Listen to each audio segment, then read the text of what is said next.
নমস্কার। অনুধ্যান করছি মায়ের কথা। আজকের বিষয় বিদ্যার দেবী ও বিদ্যার আলয়। 1898 সালের কালী পুজোর দিন নিবেদিতা বিদ্যালয়ের প্রতিষ্ঠা। শ্রীমা সারদা দেবীর হাত দিয়ে হলো শুভ উদ্বোধন। প্রতিষ্ঠা পুজো শেষে মা তার স্বভাব সিদ্ধ মৃদু স্বরে বিদ্যালয়ের ভাবী ছাত্রীদের উদ্দেশ্যে আশীর্বাদ করে বললেন, আমি প্রার্থনা করছি যেন এই বিদ্যালয়ের ওপর জগন্মাতার আশীর্বাদ বর্ষিত হয় এবং এখান থেকে শিক্ষাপ্রাপ্ত মেয়েরা যেন আদর্শ বালিকা হয়ে ওঠে। শুনে নিবেদিতা আনন্দে উচ্ছ্বসিত হয়ে গেলেন। তার মনে হলো ভবিষ্যতে শিক্ষিত হিন্দু নারী জাতির পক্ষে শ্রীমার আশীর্বাদের চেয়ে কোনো মহত্তর শুভ লক্ষণ তিনি কল্পনা করতে পারেন না।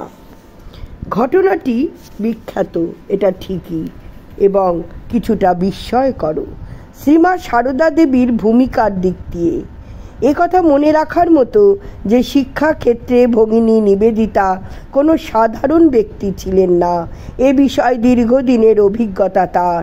স্বামীজির সঙ্গে দেখা হওয়ার আগে প্রায় 11টি বছর শিক্ষা নিয়ে গবেষণা ও লেখালেখি করেছেন তিনি।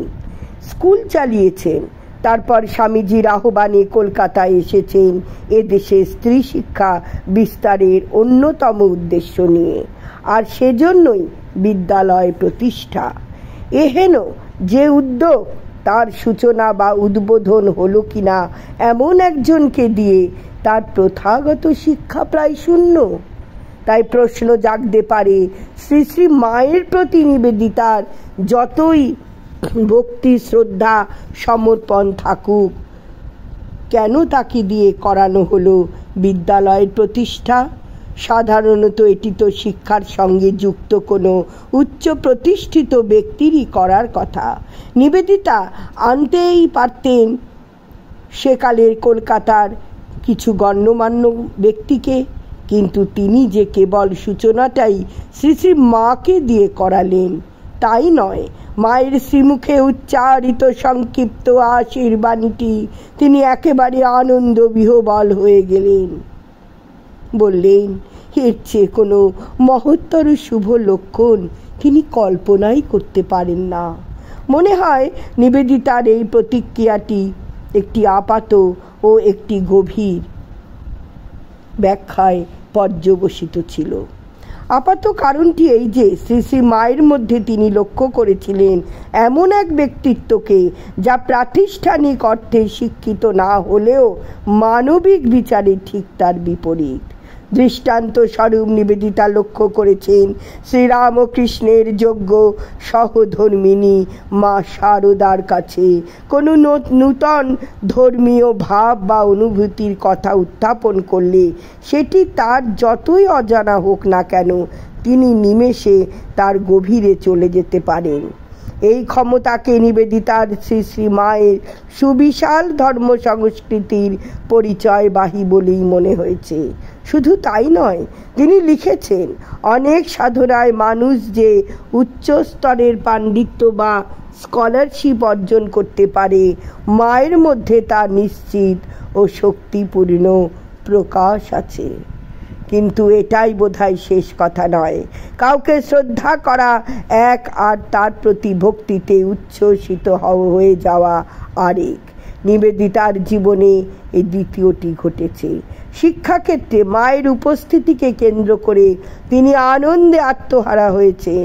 শিক্ষাক্ষেত্রে বলতে আক্ষরিকভাবে শিক্ষার ক্ষেত্রে বা আলয়েও বটে। সেই প্রথম দিন মাকে দিয়ে উদ্বোধন উপলক্ষেই নয়, তারপরেও মা যখন বিদ্যালয়ে এসেছেন, নিবেদিতা তখন আনন্দে অধীর হয়ে গেছেন। এমনই এক দিনের বর্ণনায় আছে, মা আসার আগে নিবেদিতা উত্তেজনায় এখানে ওখানে ছোটাছুটি করছেন, শিশুদের মতো অকারণ কেবল হাসছেন। আবার কখনো বা আনন্দে অধীর হয়ে স্কুলের শিক্ষিকাদের, ছাত্রীদের, এমনকি দাসীদের পর্যন্ত গলা জড়িয়ে ধরে আদর করছেন। একজন প্রত্যক্ষদর্শী জানাচ্ছেন, নিবেদিতা যেন সেদিন আনন্দে একেবারে বাহ্য জ্ঞান লুপ্ত। ভাবলে মনে হয় নিবেদিতার এই বাঁধন ছেঁড়া উচ্ছ্বাসের অন্য কোনো গভীর কারণও ছিল। মায়ের মধ্যে তিনি নিশ্চয়ই এমন কিছু দেখেছিলেন যা সব শিক্ষার সার। দেখেছিলেন শুধু কাগজে লেখাপড়া নয়, অন্তরের জ্ঞানের উদ্ভাস।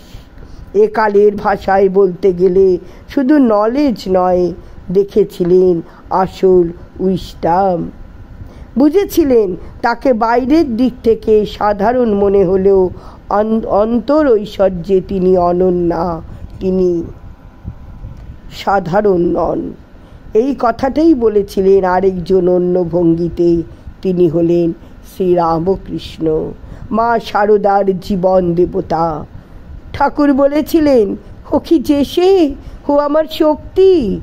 আর বলেছিলেন, ও শারদা, সরস্বতী, জ্ঞান দিতে এসেছে।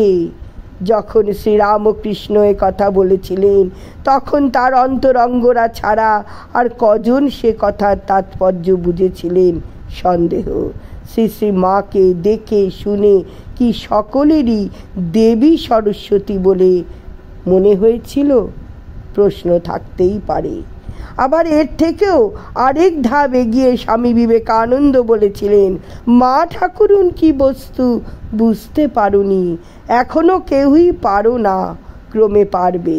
এই ক্রমে যারা মায়ের স্বরূপ বুঝেছিলেন তাদের অন্যতম সে ভগিনী নিবেদিতা, তাতে সন্দেহ নেই।